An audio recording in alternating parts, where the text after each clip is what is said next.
All right, guys, it is June 8th. I'm standing out here on my lease. I'm standing next to the scrape setup that I had where I shot my buck over. I had a lot of questions about this whole setup, and so I figured I'd make a video and throw it up on the channel real quick. So one thing that I don't like about putting a scrape in the middle of a food plot is oftentimes you don't have a good tree to put your trail camera on. I mean, obviously big bucks don't like trail cameras sitting wide open on a tree.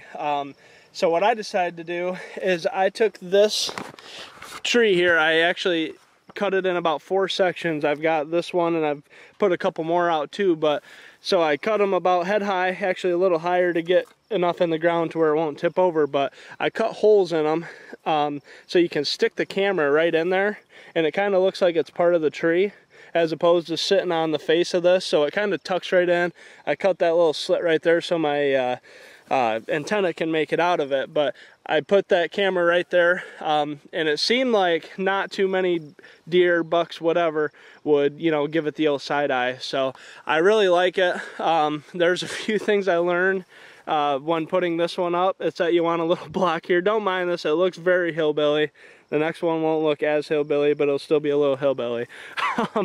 Is you want this block here to kind of put this on an angle. Like this isn't on enough of an angle to keep it quite high enough in the front. But on the next one that I do, I've got a block and I'm going to put it more in the front just to keep that angle, because otherwise if this branch is more straight, by the time you put, you know, a licking branch or licking vine on it, it's gonna be tilted down quite a bit. So you got to have a little bit of an angle there. Like I said, this was kind of concocted together.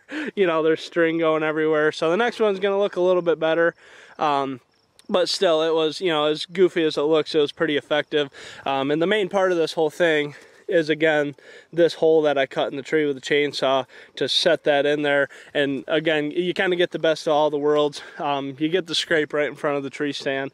And then you're still able to get a camera in there without it being, you know, right on the face of the tree where them deer are going to see it and get spooked off of it. So the next part to it that I felt like was important when I was making it, let me step to the other side here, kind of back the Pioneer right in here, so I had something to set the camera on. But the next part that I think is pretty important to this, that I think I got right from the get-go, was how long I made this. I actually took a little bit smaller one, screwed it onto a bigger, more supportive branch that goes to that. But so I think having it out there quite a ways, I think if you just had it right here, like this close to the trail camera, they'd probably give the trail camera the side eye like they do. So yeah, I think having it that far out, and again, that's where, you know, having that wedge in there, you know, to keep it on more of an angle up is pretty important. Before season, I'm going to actually fix this one up a little bit, because by the time you get some weight on here, like I said, the vine or whatever, it's going to kind of want to hang down here, and obviously you just want it just a little bit higher, you know, this main part that you're attaching whatever, you know, the vine or you know, an oak tree branch or whatever to. You want it to be a little higher, so when you hang it, you know, it's about eye level with the deer. So that is the setup that I shot my buck over last year, and that's my tree right there, up there about probably 26, 27 feet, and it's very easy access to get in here, and a bunch of bedding back there, and that's why this plot works out so good. Right now we are currently, well, Andrew Wood is in the back with the Woods Habitat, drilling in some beans and a screen, and I'm gonna have another setup just like this and a little bit more of a bow oriented plot back there as well. So we're gonna head back there, get that tree in there, and yeah, do some. All right, guys, so I'm standing here on the corner of where we're gonna have a screen. As you can see, we got Adam behind, or Andrew, not Adam. We got Andrew behind us planting some beans, and then we're gonna have Egyptian wheat, and I'm standing right here on the corner of it, like right where it's gonna make the bend. My tree stands right here about 30-35 yards, and I'm gonna put the scrape, I'm gonna put the post right here in the ground with the licking branch hanging out into where this more bow season orientated food plot's gonna be. So the goal is that they kind of end up, for the most part, most of them come out up here along this edge, and so all this is going to be, you know, bow season food plot. we're gonna run the screen. You can see them hay bales right there. The screen's gonna run right there, right from there, right to this corner where I got this bucket, and then down to that woods there. So it'll kind of wrap around right here, and the goal is for them to come out in this corner like they kind of already like to do, and then have the scrape sitting out here. And so hopefully, obviously, they come by the tree and kind of keep working their way around here. So too, we're not gonna cut any trails in the screen going this way, but when it goes this way, probably about 5-10 yards down, we'll cut a couple trails that go out to the beans. So hopefully, ideally, they hit the scrape and work this way, give me a shot before they want to scoot around to the beans. So I'm also gonna have mock scrapes there, there, and there. So ideally, you know, it's as attractive as possible to a buck when he comes out of that woods. I mean, there's a scrape line he can hit, there's bow season food, and then as it gets dark, you know, they're gonna want to be in the more open field and get out towards the middle of it.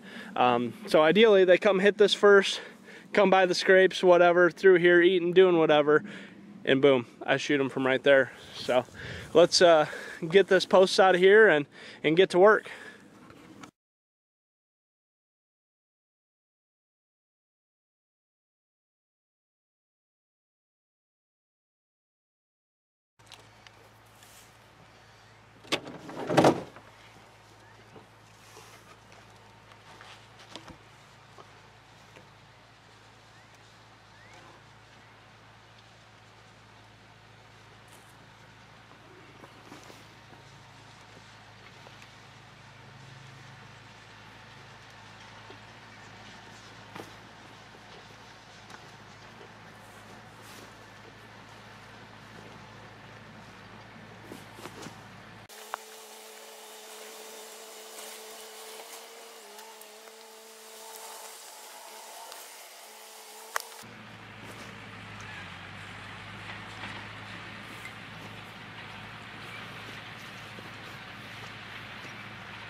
Alright, so I got this all locked in here.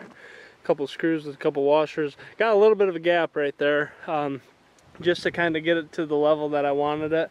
When I had it screwed all the way into here, it had it too high still.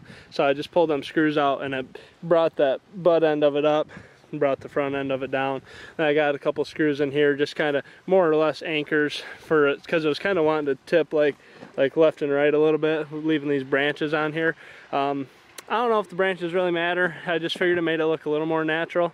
I broke one, and you know, I'll probably have to put another branch on here, tie it on, zip tie it on or whatever, just to kind of brush this thing in a little bit. And it kind of helps break up the camera too, I think, with this pole coming out and some leaves and stuff. So I've got the camera in there. I'm gonna have to come back with the chainsaw. It'll sit pretty flat, pretty flush like I want it to. But not totally, so I'm going to come in and cut that hole a little bit bigger. The one I got on the other plot that I first showed you guys is good. You can get the camera in there to where the front of it's flush, but this one isn't quite, so I'll come in here, take the chainsaw, and cut that hole a little bit bigger, and so that way that camera sits in there. I mean, it's not bad the way it is. It's not out too far. You know, I mean, that bottom's only out 1/2 inch to 1 inch, tops about 1 inch, but and from out there it doesn't look bad either, but kind of from the side here, obviously it's sticking out quite a bit. So that is what we got going here. Got the camera in there. Like I said, it kind of sits flush in there just a little bit better, and I got a pretty long branch. I don't know, that's probably 5 yards, so I mean 15 feet, whatever, something like that, and if not a touch more, but it's up there about 7 feet, maybe 8 feet. So when I tie a vine and probably an oak branch on it, it should pull it down just enough to where these leaves are right where they want to be, and whatever I use, whether it's a vine or the oak tree branch, it'll be right where you want it to be level wise. So that is what I got going on, my kind of little setup for infield scrapes. And like I said, I'm gonna take this and just get it in there a little more flush and get it to where this camera points down just a little bit. But besides that, it's pretty good. I might mound up some more dirt around the base of this thing just to sturdy it up. It's got a slight wobble to it. Maybe if it's real windy, it might knock it over. So gonna do that, and it'll be good to go. And my tree stand is right. See that dead tree? Tree stand's right in there. It's about 35 yards from here, and so the screen again is gonna be running that way, and then it's gonna run right to the corner of this post pretty much, and right straight to them hay bales right over there. So it's gonna be right on the corner of this. Should look pretty decently natural once that screen comes in, and then it's just gonna be one nice long looking branch coming out. And I have a feeling when they come out of there and they're eating, they're gonna want to come to this, hit the scrape. I'll have a little scrape line going down that edge too, so hopefully they hit it, want to come around this corner a little bit, maybe hit them scrapes. If they do, great. If not, I'm gonna have a couple trails cutting out into the beans here where Andrew's finishing up. And hopefully they at least come around this corner so I get, you know, that 25-yard shot out of my tree in there, and hopefully it's a booner. We'll see what happens this fall. I hope this all grows. We need some freaking rain bad. If we don't get any rain, we're gonna have EHD and all this is gonna be for nothing. So hopefully it all works out. We're supposed to get rain this weekend, a little bit next week. We've been very dry here in Michigan, so as long as we get some rain, I think this will be a good spot. Hopefully kill a nice buck off it.